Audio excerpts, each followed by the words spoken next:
Welcome to the podcast. Let's dive right into the epic saga of El Clásico, the intense rivalry between Real Madrid and FC Barcelona that dates all the way back to the early 1900s. Absolutely. It's this fascinating mix of football and deep-rooted political tensions that makes every match feel like a cultural battle, right? Yeah, exactly.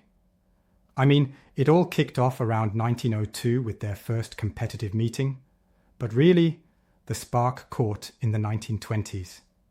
You know, when Catalonia was pushing for independence and Madrid symbolized central authority. It set the stage for a historic divide. Right. And that divide, Catalonia's pride versus Castile's unity, still runs deep today. The clubs aren't just sports teams. They represent different ideals and a whole cultural identity. Yeah, it's almost as if each match is a reenactment of history. On one side, we have Barcelona, carrying that more than a club sentiment and Catalan pride. And on the other, Real Madrid, with its image as the establishment and the symbol of Spanish unity. It's electrifying, isn't it? Totally electrifying. And if you check the stats, Real Madrid's got 97 wins compared to Barcelona's 96, with 52 draws in between. That's nearly a toss-up. It really speaks to how balanced and fierce the competition is. Absolutely. It's like a nail-biter every time. Both clubs continuously stack their squads with absolute superstars, from the legendary Puskás to Messi, and then there's Di Stéfano and even Ronaldo. Every era brings its own icons, pushing each side to outdo themselves. That's the beauty of it. But let's rewind a bit to one of the more controversial chapters. The 1943 Copa del Generalísimo. Real Madrid's 11-1 rout of Barca still makes headlines. What's your take on that? Oh, that's a wild one. It's often said that Franco's regime, pressured that result, which really adds a layer of political manipulation to the match. And while some argue that the scoreline was overblown, it set the tone for how the rivalry could be more than just about football. It was as if politics spilled onto the pitch. True, but then you've got fans teetering between accusing political influence and celebrating a pure football performance. Remember Barca's 5-0 victory back in 1974, that for many was a redemptive moment without all that political baggage? Absolutely. That 1974 match is often cited as a moment when football simply took the front seat. Just the game. Pure talent on display. It shows that while politics can be a huge backdrop, the beauty of football shines through regardless. And speaking of shining moments, how about that 2011 Champions League semi-final? Barcelona's 3-1 aggregate win and Messi's stunner in that clash seemed to tip the scales, at least for a moment. Exactly. It was a statement. You had Guardiola's tiki-taka mesmerizing the world, and Messi, well, he was almost magical. But let's not forget the counterpoint. Real Madrid's resilience, like their comeback in La Liga in 2017 under Zidane, shows that this rivalry is always a pendulum swing. There's no denying the impact of standout game performances and the never-ending chase for bragging rights. And it's not just about individual moments. The careers of legends add to the myth. Take Ronaldo, for instance, who racked up 18 goals in 30 Clásicos. That's huge, but then Messi's 19 goals in 45 games come into the conversation too. Right. It's like comparing apples and oranges sometimes. Ronaldo's power and clinical finishing versus Messi's artistry and vision. And don't even get me started on Di Stéfano's contributions. 18 goals that etched their place in history for Real Madrid. It's a legacy of excellence on both sides. Speaking of legacy, iconic matches really define the rivalry. For me, the 2009 6-2 Barcelona win at the Bernabeu is a highlight. A total domination that, well, left Real fans stunned. What about you? Oh man, that game was something else. But another one that really sticks out is the 2005 match, where Barcelona secured a 3-0 win, and even Ronaldinho got a standing ovation from real fans. It's one of those rare moments where mutual respect shined through the intense competition. That's such a testament to the football spirit. Despite everything, there's an appreciation for brilliance, regardless of which side it comes from. Exactly. And the fan culture? Well, Barca's fans, with their unwavering Catalan pride, and Real's global legion of supporters, each add a layer of passion that transforms the match into a global celebration every time it kicks off. Yeah, fans from everywhere, from Asia to South America, get swept up in the atmosphere.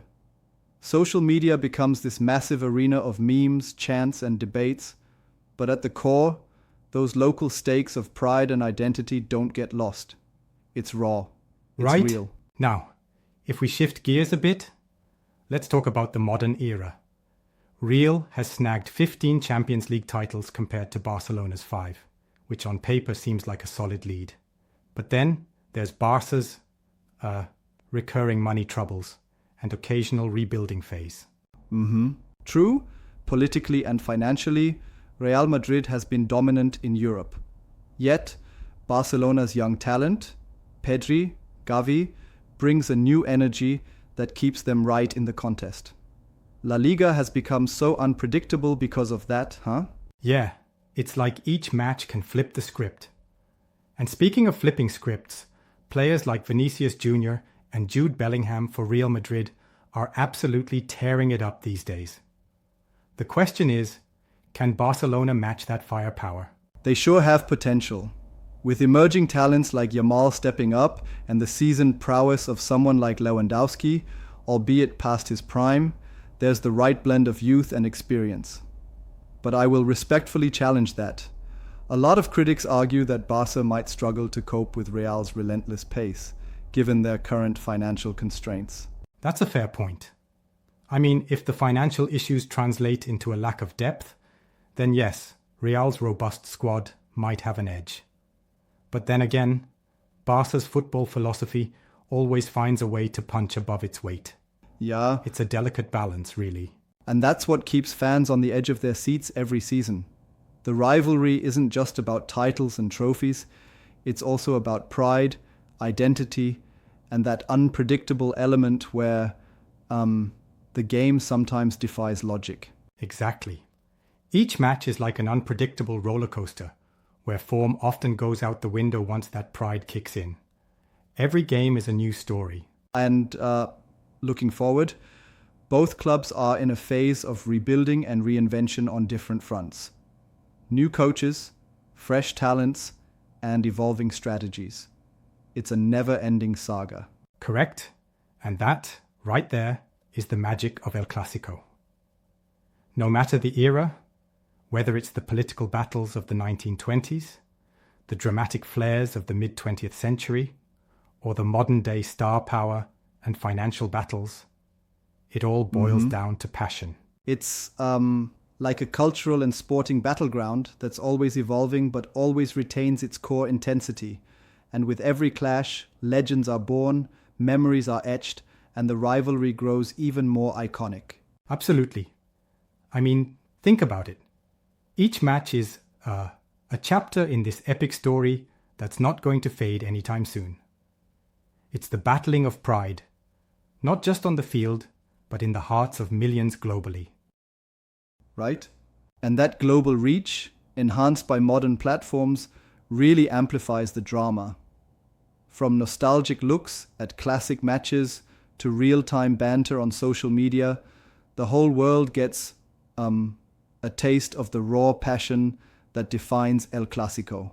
Yeah, it's both an athletic showdown and a cultural event. And every time these clubs meet, whether it's for league play or Europe, it's, a reminder of how intertwined football and identity have become. Yep, and it also fuels the debate about what truly matters in sports. The numbers, like those win-loss stats, or the emotional legacy and the stories behind each game. That's the perennial debate, isn't it? On one hand, you've got the hard stats. 97 wins versus 96, 52 draws. But on the other, you have the mythos and the sentiment. Both add layers to this rivalry that keep it ever refreshing and deeply personal for millions of fans. Exactly. And there's something poetic about that. It's like every match is a microcosm of history, passion, and art all rolled into right? one. I mean, honestly, the storyline of El Clásico is timeless. Despite all the modern challenges and the shifts in football economics, the core, the clash of identities, cultures, and sheer skill remains unchanged. And that's why, regardless of what's happening off the pitch, every Clásico is a must-watch event. It reminds everyone that football, at its heart, is so much more than just a game. Couldn't agree more. As both clubs continue to evolve and new chapters are written, the saga of El Clásico, that fierce and storied rivalry, will forever be a beacon of sporting passion. Thanks for the in-depth chat. It's been an absolute pleasure dissecting the layers, the history, and the sheer passion behind this ultimate football showdown. I can't wait for the next clash.